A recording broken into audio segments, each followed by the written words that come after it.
get to the first matchup of Sunday afternoon, and that was the Patriots versus Denver, and that was in New England, right?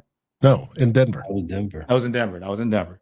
It just felt like New England had the advantage because of the QB situation, but yeah, it ended up being a pretty close game that was heavily weather influenced, especially in the second half where they had a quite the blizzard. But yeah, it was a low scoring game. The final was 10-7. And I want to say Denver got off to a lead early on, and Stidman. Let me get that right. No, Stedman is. Stidham. Jared. I'm gonna call him Jared.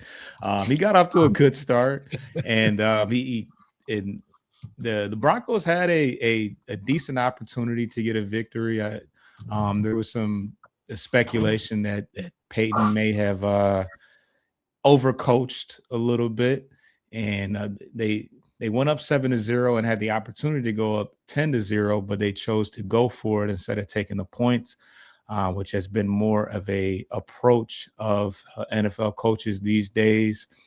And yeah, by the time we got to the second half, there was not much moving the ball offensively on either side.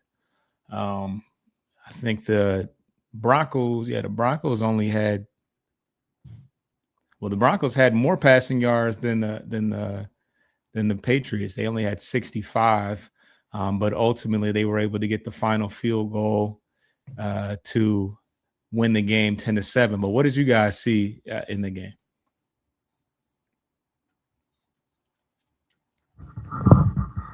I saw in the second half. That's for sure. When they tried to wonder if over to the bite snow. I wondered if they knew that type of weather was coming. I think that's with that type of. I know this is probably forced Monday morning quarterbacking, but if you knew that was coming, you got to take every chance, every point you can get at that point. You trying to score touchdowns when you have a 3-point in front of you. You got to take that 3 points because as you saw in the second half, like you said, B. Foster, you couldn't even hit a field goal in that weather. So the questions are going to be all summer, all off season. The question is going to be: did you know? Were you aware of the weather? Well, they obviously weren't prepared for it because they had for field clearing, all they used was leaf blowers, and you'd see them come out and do back and forth, and you get squiggly lines that weren't straight. They didn't follow the line marks. They didn't clear the hashes. At least they could have taken something out of, say, New England's cheating scandal where they have a little tractor with the broom that comes up and, clear the spot for the kicker. But no, they didn't do that. And it was bad, but it couldn't happen to my, favorite coach that he loses because he didn't take points. I'm happy. But yeah, me personally, I hate games where the snow gets involved because it just turns into a, I don't know. It takes it back to old school backyard football where everybody's just sliding around and doing the best they can, but it doesn't necessarily yield. The best team doesn't always win in those situations because it takes away a lot of the I don't want to say take away the talent aspect, but yeah, it definitely makes for a different experience. A lot of people discount the fact that it kind of makes it easier to pass the ball in a sense, maybe even more so than the rain elements because, the receivers have the advantage of knowing, when they're going to stop and corners not wanting, not wanting to get beat deep and, they can't, it's more difficult for them to change direction. But in this particular situation, neither team was really able to move the ball passing wise. And as we talked about, field goals were a lot more difficult to convert. So, yeah, Sean Payton, unfortunately, he didn't have his starting quarterback. because it makes you wonder, what that, does that factor into how the game ended? But they certainly still had an opportunity to get the job done. I think it saves us from having to, deal with, seeing Mr. Stidham in the Super Bowl, because that would have just been kind of weird. But yeah. Any other thoughts before we move on to the NFC game? It's been kind of weird, but I just hate that this is going to get those nerds talking about all football games should be in a dome. Listen, I hated watching that game too. It was hard to watch. It was boring. I think my Aura ring caught me napping for about a good 35 minutes. However, I will prefer more games like that than no games like that. Why? I don't want to see all football played in a dome. That's not football. Like Yeah. you said, Foster, you said it makes you think about back when we was kids and you was playing outside and you was doing more sliding than actually playing football. Yeah, that's fun. That's fun. Football's supposed to be fun like that. You gotta play the elements. The elements are part of football. Football is not supposed to be played indoors. You know what they call football that's played indoors? Arena. That's what they call it. They call it arena football. Well, the NFL is going to it for most of its clubs, including yours when you build your next stadium. Not if Pritzker had anything to say about it. I mean, I don't want to see all the games indoors, but we know that we don't have to put Miami in a dome. We know we don't have to put the Jaguars in a dome. There's a number of stadiums that I'm okay with them being outside. But as far as all the snow and the rain, one would venture to say that it would make for a safer game also. I mean, I know that's kind of weak and whatever, but more inclement weather could possibly make for more injuries as well. The monies and all, money gets involved. Got to bring it up. I don't know if the science. I don't know if that science is more than just 50-50, but it's football. It ain't too much safer you can make this game. It's a car crash every play. That's really what it is, and we're all going to watch it. Oh yeah, absolutely. That's one thing we're not going to do is stop watching it. It's not going to happen. But let's get to it more. We talked about it last week. This is what's going to feel like South Beach in comparison to the New England game. And that was the Rams versus Seahawks, and that took place in Seattle. This was a pretty high-scoring game. The final score was 31-27, and I predicted that the Rams would win. I thought that there would be still some concerns with Sam Darnold and his health, and that Kenneth Walker would not be able to duplicate the performance that he had in the previous week. And Kenneth Walker did not have as good of a game, but Sam Darnold looked great. It was a classic quarterback, duel between two of the top in the NFC, and I don't think they disappointed in any way. The Seahawks were able to, although they didn't do a great, they didn't do the best job of stopping Matthew Stafford. They were able to get him off the field on third down and were able to get at the one stop that mattered in the end. Sam Darnold was able to get over that hump and beat the Rams. They obviously put him out last year, and I'm sure he feels very vindicated after being essentially ran out of Minnesota, that he's now in the Super Bowl. So what are you guys' thoughts about this game? It was much more entertaining to watch than the first game was. Yeah. The first game was a snoozer because of lack of points. This game was who's going to throw the last touchdown is probably going to win it sort of game, which I thought was fantastic. Sam Darnold put any questions out of people's minds about whether he can hold up under pressure.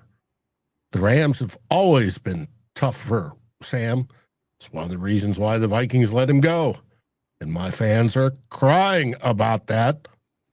But it is what it is. Sam had a great game, and he was still hurt. You saw him one shot. They talked about his oblique, and it was like he's sitting there doing that sort of motion coming off the sideline, but he was dead on.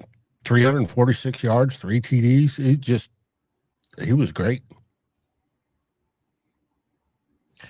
You know, I'm in this dynasty league in fantasy football, and we can have 2 keepers. I've been going back and forth between, do I keep JSN or do I keep Ashton Johnson? It's no debate no more. JSN is not making his way back to the draft. He's on my team until the year 3026. It's never gonna happen. That man is a beast. That was a heavyweight fight between him and Puka. Going back and forth, making spectacular catch after spectacular catch, and just continually getting open to the point where they was asking JSN like, "Hey, why are you always open?" Like, it's what I do, bro. I wake up in the morning, I piss excellence. Shout out to my boy Ricky Bobby. That game, it made up so much for the previous game that it was basically 2 games in one. Like you said, also whoever has the ball last is probably going to win that game. Unfortunately, LA were not able to come up in that clutch like that. But I felt like Seattle was the strongest team going into the playoffs. They had all the momentum. I think they're on a 10-game win streak now at this point, and I don't think New England, spoiler alert, I don't think New England's the team that's going to stop them. And they've just in the 3 games that they played LA, I felt like the first game wasn't a true representation of Seattle Seahawks. I think that was just an outlier. The second game and the last game, of course, was really Seattle, and they're gonna be held to pay. They might be BTA in that division for a while. Looks like they found a quarterback. Back-to-back years of 14 wins. Only one other quarterback's done that. Yeah. Is he underpaid, Dave? Is he underpaid? Yes, he is. Hey, the Seattle Seahawks got him for a steal. It was basically a 1-year deal. It's a 3-year signing contract, but basically a 1-year deal for whatever it was they paid him this year, and then up to it's a 3-year, $100 million deal. They're happier and all get out. Mm-hmm. They don't have to worry about it for the next 2 years, or at least the next one. Then they have to worry about an extension. But they found he's developed into a quote franchise quarterback, the one that Minnesota Vikings been looking for since Fran Tarkington. What you said, Dave, that's that first time ever a quarterback's had back-to-back 14 wins. That was the second most interesting stat that I heard coming out of that game. The first of that 2017 draft class, or was it 27 or 2018 draft class? He's the only quarterback that's been to the Super Bowl twice, not just once, twice. He went with the Rams. What was it? The Rams, right? Okay, back up with the Rams. So true. Josh Allen, none. Lamar Jackson, none. Baker, none. He's been twice. He's the first one as a starting quarterback to get there too. That's crazy. Like we all planned. Yeah. Get drafted by the Jets, turn into garbage, called a bust, and then work your way over. Speaking of the Jets, how do you think they feel today? We're talking about the Super Bowl. They got to see, dang, Sam Darnold's the starting quarterback. Dang, the Patriots, they killed us, rebuild, and now they're back in the Super Bowl. The Jets got to be going through it right now. Oh, yes. I'm sure they are. Much like Vikings fans.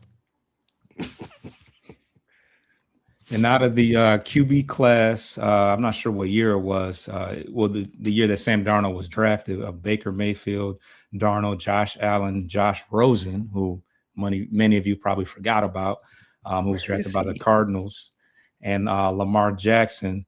Sam Darnold is the first one to make the Super Bowl. Most would have probably thought Josh Allen or Lamar Jackson, maybe even Baker Mayfield, but Sam Darnold is the first to make it.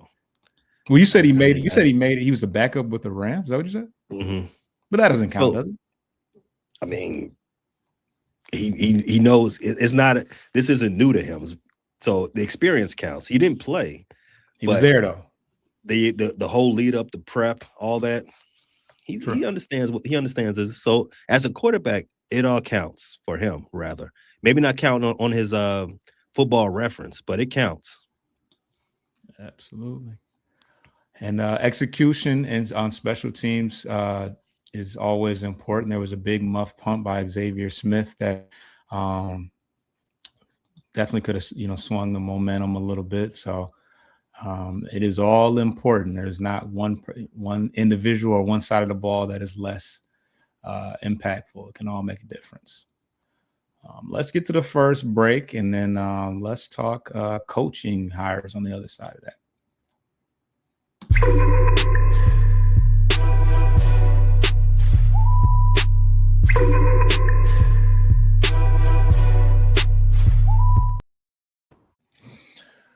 All right. The entire NFC North is obviously well into the off-season portion of things, and now it's time to shore up the coaching staff. Dave, what do you guys have going as far as coaching hires? Has your defensive coordinator made it back in? Yes. He is. Once the Steelers selected Mike McCarthy, that was it. He's not entertaining any other head coaching interviews. He's probably turned down some, whether it be the Browns or the Bills or the Cardinals. But nope. Brian Flores is the newest, highest paid defensive coordinator in NFL history. They have not come out with the totals yet, but they have confirmed he is the highest paid coordinator in NFL history. Oh, in history. Wow. Mm-hmm. Okay. Wow. All right. That's a decent consolation prize. Oh yeah. Pay any movement in your coaching staff? Actually, Declan Doyle, the Bears offensive coordinator, he took his name out of consideration for the offensive coordinator of the Philadelphia Eagles. I don't really have a lot of opinion on that. I mean, it's good for him. He got the experience of interviewing for, I guess, another offensive coordinator position. That's good for his resume, and him coming back to the fold, he can further, sharpen his sword. He can further get better in his craft, and maybe sometime down the road call plays. I don't think it was a good fit for him to go to Philadelphia anyway, because they've had a revolving door of offensive coordinators, right? In fact, actually, maybe not. Let me not say that too loud, because if the trend sets, Declan Doyle would have been a head coach in 2027. If the trend was, if you believe trends, because the first Super Bowl that Sirianni won, I forget what year that was, but Shane Steichen and Kellen Moore were offensive coordinators under Sirianni, and as you know, Patullo and I forget the other guy name that replaced those two, they were fired after one season. So offensive coordinator goes to head coach, gets replaced, fired. New guy, Kellen Moore, comes in, becomes a head coach. Kevin Patullo takes him over. He's fired after 1 year. Declan Doyle could have been a head coach, but maybe not the right time for him. And like I said, Philadelphia is probably looking for somebody with a little bit more experience in play calling, so they don't have to keep doing this revolving door thing. So, experience matters for Declan Doyle. I'm happy that he got the interview experience, but come on back, get some more of that play calling and offensive coordinator experience. And next year, might be getting some head coaching nods. You never know. Absolutely. And last week, we talked about the Detroit Lions hiring Drew Petzing as the offensive coordinator. They have since then gone out and hired Mike Kafka as the passing. I think he's what's his role? I think he's the passing game coach, or he's got a high role to help the offense. And Drew Petzing, he's a former quarterback. He's been coaching for 10 years. And most recently, he was the Giants offensive coordinator and also assistant head coach. And if you're a Lions fan, you probably remember the moment that the Lions probably had their eye on him.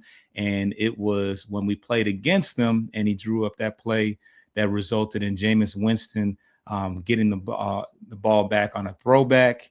And the Giants gave us some problems. We nearly lost that game. Actually, we were able to, get the victory. But I think that one of the standout things for him is that he's been able to maximize and be adaptable, because by that point he didn't have Jackson Dart, he didn't have Scatterbo.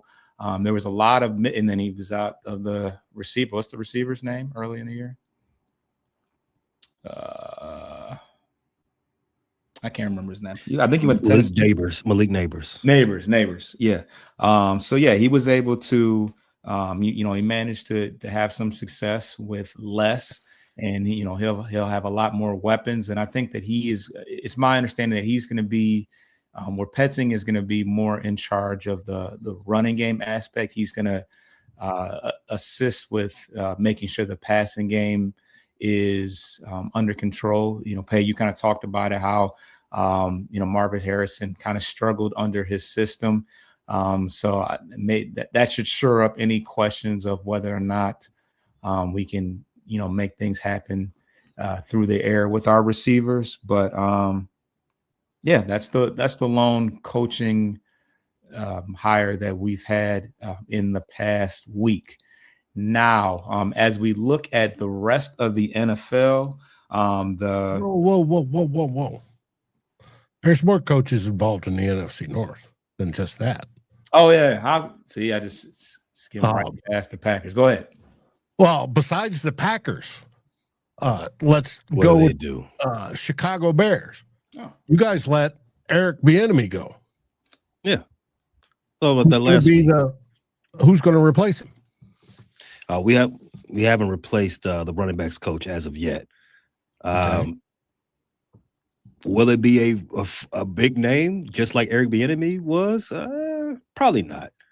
But when we figure that part out, that will, I don't know how much fanfare that'll get, because when do you ever talk about running backs coaches?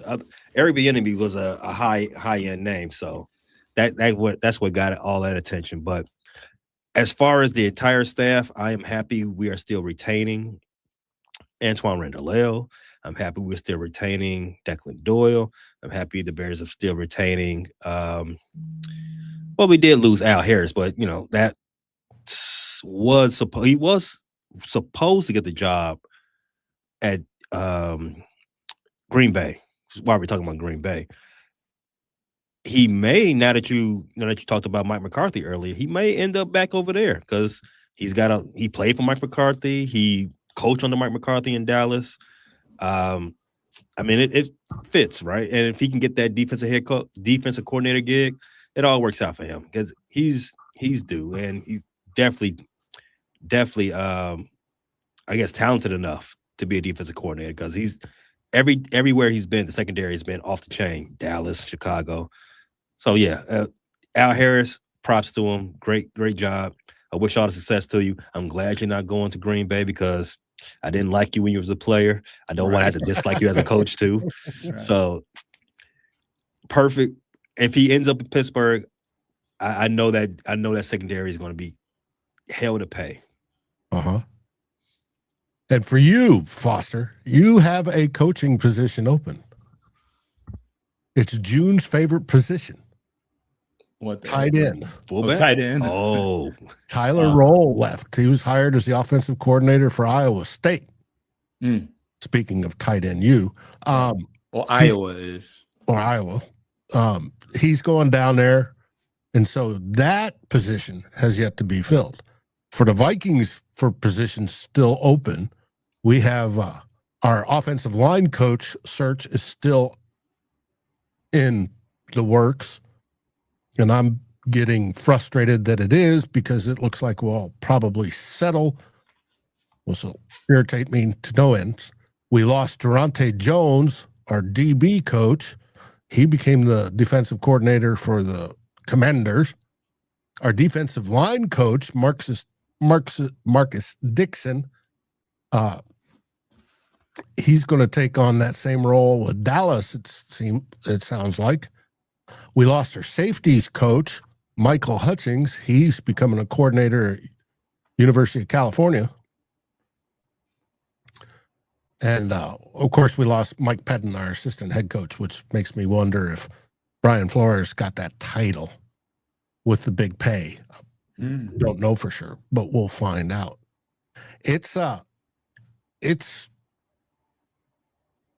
When you have a defense that good, you expect a lot of coaches to go from that defense, and they have. So we'll see how that goes. Now for Green Bay. All right. We all know that they hired Jonathan Gannon, the fired head coach from Arizona, which to me is a good hire for the Packers. And I hate to say that with a passion. I hate to say that because Jeff Hafley took the Dolphins head coach job, their defensive coordinator. It's going to be interesting. They have one vacant assistant position, and it's at linebackers. When Sean Dugan left for Miami staff under Hafley, that seems to be about it. It also defensive back secondary coach Ryan Downward left for the Dolphins as well, but that was filled by Bobby Babbitt. There's a name from the past, and but there's no other assistant coaches listed for the Packers. Right. So as far as the rest of the around the league, we have 3 vacancies, I believe. We got the Raiders, the Browns. Browns filled it. Yeah. Todd Monken, former offensive coordinator for the Baltimore Ravens, is now the head coach of the Cleveland Browns. Okay. He was the only one to do the essay portion of the interview. I was going to talk about it. It sounds like they have a very highly detailed and strenuous hiring process, and people were just kind of backing out like, I'm not doing homework. Like, what is this? To be the Browns coach? The job is homework. So, I mean, might as well start early. It is homework, but nobody said there would be an essay involved. And that listen, just ask ChatGPT to do it for you guys. Come on, we're in 2026. Just say I'm gonna tell them, hey, I'm gonna go fill this out in the office that I will have soon. You go in there, ask a little robot to do the homework for you. Piece of cake. Get out of here. Yeah. Cutting corners already. Yep. That sounds but if it works, they use AI in their analytics departments. And that's exactly how you get around that, Dave. Like, hey, I'm just thinking ahead of the game. See, and if you end up with 2 wins, then hey, they can't fault you. Mm-hmm. How would the new coach use Pro Bowler Shedeur Sanders? Oh man, I don't. ChatGPT would go. I can't even. Yeah, they can't even that answer. ChatGPT would tell you, listen, man, we're wasting enough water. Don't ask me those stupid questions. I'm sure a lot of people turned it down, but yeah, that's how it happens. But I don't even want to pretend like I even care about the Pro Bowl. But when I heard that Shedeur Sanders is a Pro Bowl quarterback, I say, okay. Oh, it's a joke. It's become a complete joke. No one wants it. You can't believe there's no way they can make me believe they asked 30 other quarterbacks to go to the Pro Bowl and Shedeur was the only one to say yes, because it would have to be all of them, right? It would have to be everybody. Well, I'm counting backups too. Jeez, come on. Okay. All right now. I wish Shedeur all the success in the flag football game. Speaking of the flag football game, do you think foreign countries are scouting the NFL flag football game for the Olympics? Well, I thought you were going to ask about what team they want to move to Greenland. That would be something. You got to start thinking early, since it's going to be a territory soon. As far as the Olympics, wait, football is a Winter Olympics? No, it's a Summer Olympics. Okay, it won't be for 2 years, but okay, it's coming. Yeah. Huh. I didn't even know they let NFL players do that yet. Mm-hmm. It's flag football, though. It's not football. It made the rules. It's only 1 or 2 players per team can do it, type deal. Oh yeah, I remember that. Yeah, Justin Jefferson's wanting to be one of them. Yeah, I do. We had an episode about that. I recall that. So, they should be, Dave. They should start scouting. I wonder what type of they should be filming it. It's like Bill Belichick. Speaking of Spygate. Oh boy, did you lose any respect for the Hall of Fame after we learned yesterday that Bill Belichick was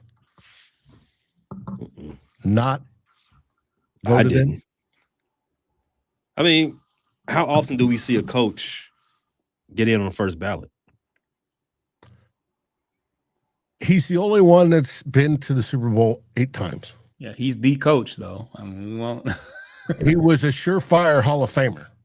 Yeah, and the coach before him was a surefire Hall of Famer too. But I mean, just because you don't get in on the first ballot doesn't mean you're less of a Hall of Fame career. But no, it's because there was people that are pissed off at him and wanted him to pay a penance for all the scandals and all his gruff, how he treated people. Dave, I don't have my tinfoil hat here right now, but I'm with you. I'm with you. That plays into a part. As one of the things I've learned as an adult is it ain't always about what you know. It's how you work a room. It's how those connections you make. You don't want to burn any bridges. And speaking of my tinfoil hat, I kind of believe that Bill Belichick is also being shadow punished for his involvement with the Flores situation. Possibly. Oh wow, that possibly. So, and then, but on a, I guess that's a micro level. But on a macro level, you do have his, I guess, feud with Robert Kraft and him working the rules. And not working the rules, but him working rooms because he has a lot more friends in those rooms than Bill Belichick does. And Jerry Jones has a lot more friends than Kraft does, which is why Kraft hasn't been in the Hall of Fame yet. So you got to, there's only 50 voters, right? That amount of voters, that limited amount of voters assumes that there's going to be some collusion.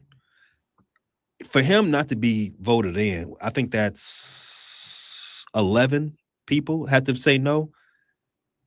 Yeah, I would have to believe that 11 people. 40 out of 50 votes. Right. I will believe that those people would talk to, and those people all talk to each other and say, we're going to do a thing here. So he'll get in eventually. When you think about it in those terms, like there may be some shenanigans involved. Yeah, it happens. That's life, to be honest with you. That's just how things go. But I had no perceived thoughts that he was going to get in on the first ballot anyway. I didn't even know that he was up until they said he wasn't getting in. Like, oh, okay. Yeah. All right. We'll see you next year, Bill. It just, on top of Shedeur Sanders going to the Pro Bowl and this, it makes you wonder, are they going to fix the system? Pro Bowls are tied to contracts. Pro Bowls nowadays mean absolutely nothing. You're winning a popularity contest. And then if you choose not to play, we're going down the list to find a joke of a player. No offense to Cleveland fans, but somebody that shouldn't be there. And then when you get to the Hall of Fame, They're the ones that restricted this last year and said, we're going to let in fewer people than the truly greats.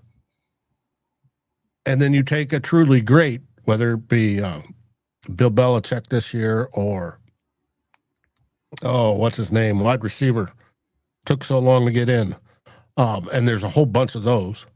Terrell Owens, T.O., because he pissed off people. He pissed off the press. He pissed off a bunch of people.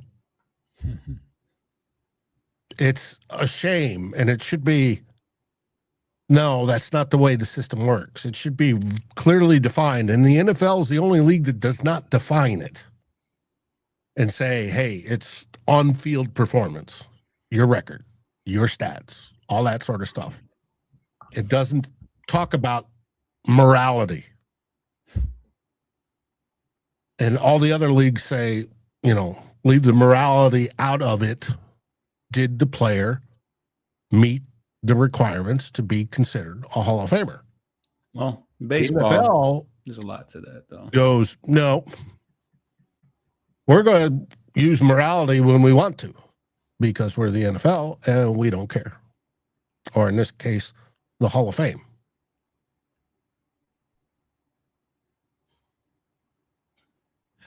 Yeah, you know what? Now that I think about it,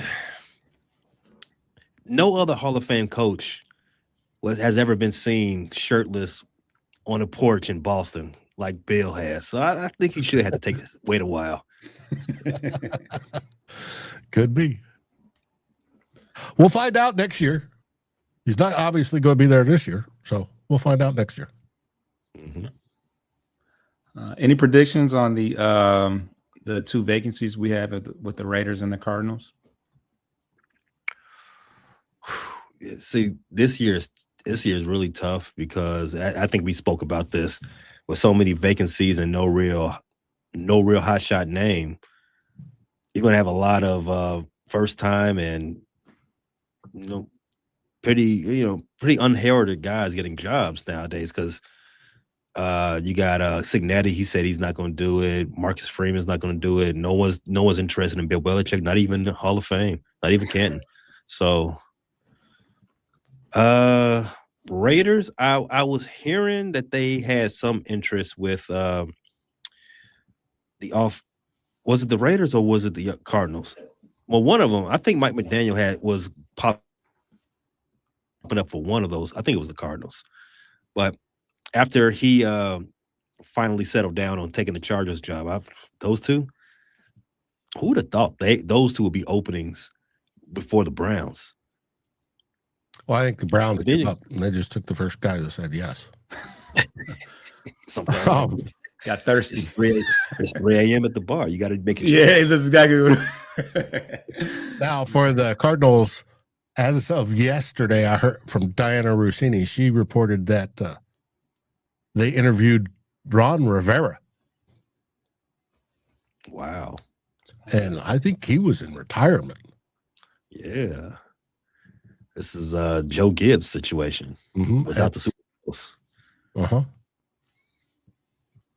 And yeah, as you said, a lot of not a lot of hot names and a lot of new first-time head coaches. The Bills hired their former OC, Joe Brady. The Ravens, Jesse Minter, he was a defensive coordinator for the Chargers and also for the University of Michigan. And then Jeff Hafley, who's the former defensive coordinator in Green Bay. Right, let's get to the final break, and then we're going to talk about our first talk about mock drafts. Ooh.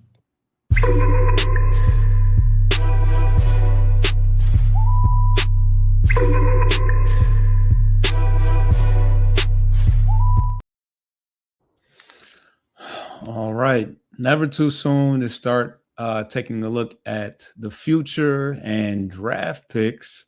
Let's just go around the room and you guys can throw out a couple of names if you want to, because obviously there's going to be a variety of different options depending on what needs you want to address. But first and foremost, say when you'll be drafting as far as the number, and then a player or two that you've been linked to. We can start with Dave.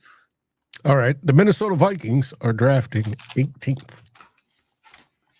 We're the best of the worst teams. The teams that did not make the playoffs. We are right behind the Detroit Lions.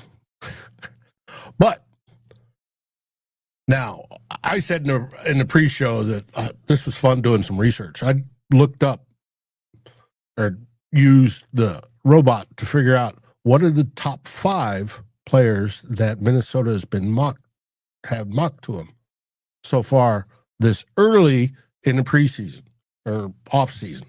We have the Senior Bowl taking place right now, which Tyler Forness is at, and he's doing player interviews and such. We have the Shrine Bowl just completed itself. But who are the 5 that have been most mocked? Mansour Delane, however it's pronounced, has appeared the most at number 18. He's cornerback out of LSU. And if you want to, we've already done a skull search show on him to include audio if you just want to listen to what Tyler says about him, or a video. There's also Avion Terrell, cornerback Clemson, who we've talked about. Brandon Cece, cornerback South Carolina. You think there's a pattern here that mockers have going to the Vikings? Jeremiah Love, if he falls to 18, running back Notre Dame. And of course, there's questions if that's the case. And Kenyon Sadiq, tight end, Oregon. Now, for that to happen, that would be highly interesting. We'd probably have to let go a certain tight end, which I wouldn't want to do. But I don't know about drafting a tight end. They usually take years to develop. Who knows? But those are the 5 most for the Minnesota Vikings. Everybody in Atlanta heard you say that about a tight end, and they agree. Progressive is definitely a stair step for him. Mm-hmm. For Green Bay, if you want to go Packers, they have the top one is Lee Hunter, defensive tackle out of Texas Tech. Then Will Lee, cornerback Texas A&M. Dominique Orange, defensive tackle Iowa State. Zion Young, edge, defensive end type out of Missouri. And Julian Neal, cornerback, Arkansas. So everybody's figuring they'll go defense. Okay, what you got? Well, the Bears haven't drafted this late in the first round. It was for a while. The Bears have the number 25 pick. They own all their first 3 picks in this draft. I think the Bears actually own all their picks this draft. I know we're owed a pick by the Rams in the 4th round. But just speaking about the first round, as of right now, a lot of guys are slated to be in the back half of that round are right up what the Bears are looking for. The Bears have a lot of expiring contracts on the defensive side of the ball, and you got guys like Keldick Falk, who's an edge out of Auburn, around that type. Denzel Boston, he's a wide receiver. Don't need another one of those. Ryan Poles, we do not need any more high-priced receivers. You heard me. Don't you do it. Lee Hunter, defensive tackle, maybe a 3 technique out of Texas Tech. The Bears, the experiment with Javon Dexter, I'm gonna call it. I don't think it's gonna work out. He hasn't really hit his stride yet as a 3 technique, and he's coming up on his 4th season. If he ain't there now, then you probably should start thinking about replacing him. That's just that's how you do things in the league. I'm not saying I'm not hating. I'm just saying, we struggled in getting to the quarterback, and we struggled in stopping the run. A lot of that comes right up the middle. got to figure some things out. And Billingsley, I don't know what they told him at his exit interview, but I hope they gave him a diet plan because he was not getting off the block. He was struggling to get off the block. I like him when he's on, he's great, but we got to get better. And this guy Lee Hunter from Texas Tech, their defense was pretty formidable this season. He's slated to be around the back end of the first round as well. You got Avion Terrell out of Clemson as a cornerback. You got Dylan Diamond. I don't know if I'm saying his name right. Safety from Oregon. The Bears, both starting safeties are on expiring contracts. We're having a debate every day about, are we bringing Jaquan Brisker back? What about Kevin Byard? He's a leader in the locker room. 33. I don't know what you want to do with there. So a lot of questions. CJ Gardner-Johnson, we signed him in the midseason. He plays safety. Do you bring him back? Never know. CJ Allen, my co-host, Q, he says the number one position group that needs to be upgraded this offseason is the linebackers. And CJ Allen is a linebacker from Georgia. You love Georgia Bulldogs, offense and defense. So should be on everybody's draft board over there at Hallis Hall. But here's the guy that I'm looking at right now. It's Caleb. I love having Caleb's on my squads. Caleb Lomu, offensive tackle from Utah. He's a left tackle, and he's got a lot of good grades coming out of him. I don't know what's going to happen when we get into the draft process and get into the combine, if his name starts to rise up. But Caleb Lomu, the left tackle, listen, the Bears thought they had solved their left tackle crisis when they slotted Ozzie Trapillo into that spot, who was a right tackle by trade, and he played well. Then he had a patella tendon injury in that last Packer game, and that's pretty much going to knock him out for 365 days. And for a guy his size, you don't know how that's going to affect him for the rest of his career. It's a tough break, kid. But if that guy, if one of the better left tackles are sitting right there in front of you at the back of the first round, it's hard not to say, hey, that's the guy we got to pull the trigger on, and we got to figure some other things out on the other side of the ball later on in the draft. It's a lot of things the Bears could do, but from what I just read, a lot of the prospects that are slated at the back of that draft fit right into where the Bears need to some holes the Bears need to fill for this upcoming season. All right. And we got 3 different guys that I've been seeing mocked to the Detroit Lions. Of course, the offensive line is a high priority. So Mel Kiper has, I'm going to butcher his name. I think his name is Ola Vavega Ion. He is a guard. Or Ion Vega. Yeah. Okay, I got it. Okay.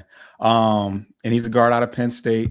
And he's known, most notably known for his block sustainability. He has not allowed a sack since 2023. He's a first-team All-American and a 2-time Big Ten selection in 24 and 25.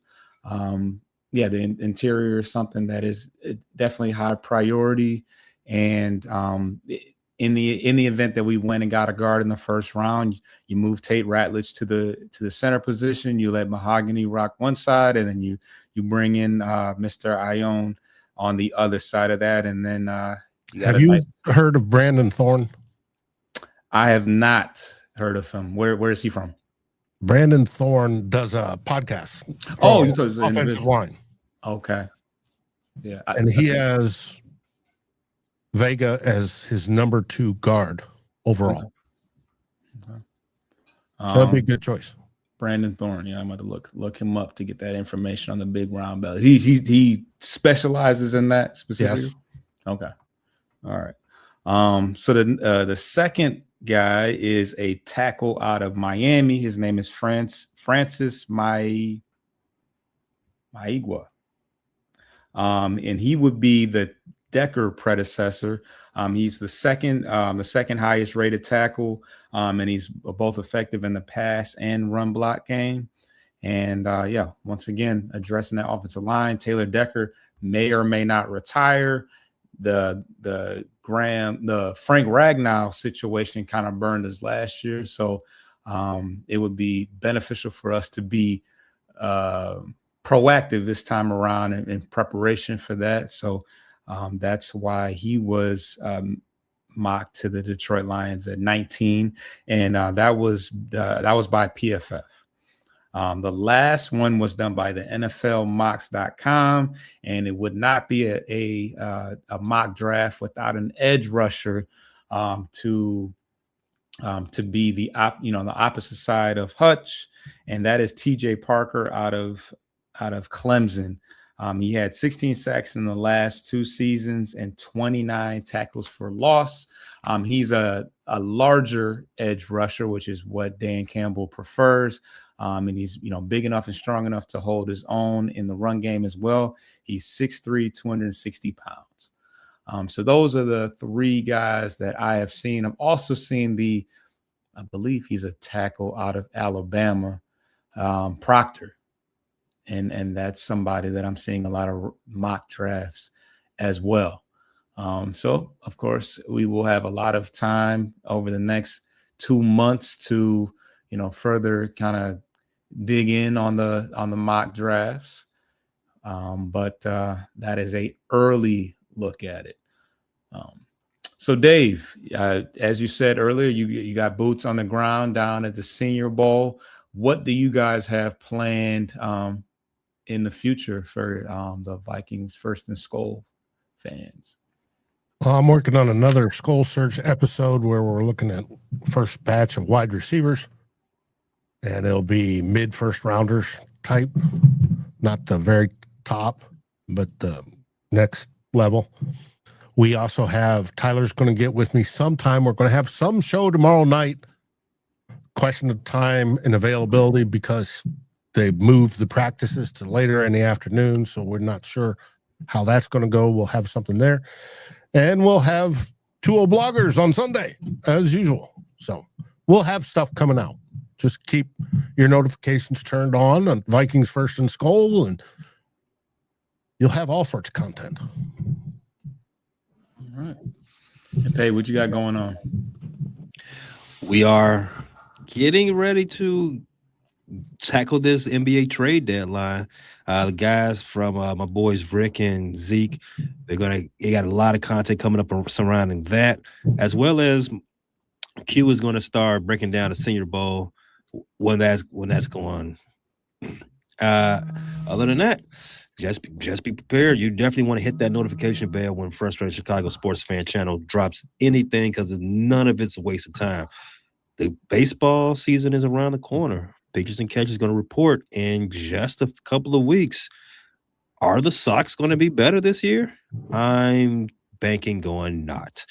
But the Cubs. Where do they do spring training? Out west or Florida? Who, the Sox? Yeah. The Sox are they're a Cactus League team. They're both in Arizona. Yeah. They're both out there. I went to their game last February. Fun. Very fun. Overpriced for a training spring training game, but I enjoyed it. Bucket list. But yeah, the Cubs, on the other hand, they're ranked as the second best team in all of baseball. Their over-unders right now, not on the sports books, but some of the baseball publications have the Cubs at 99 wins projected. It's going to be a fun year. You want to check those videos coming out very soon.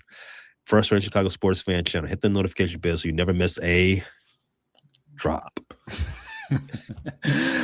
And over on the Bleachers to Speakers, I feel like I've been talking about it for the last couple of weeks, but we still plan on doing a show grading the last 5 draft classes. So be on the lookout for that.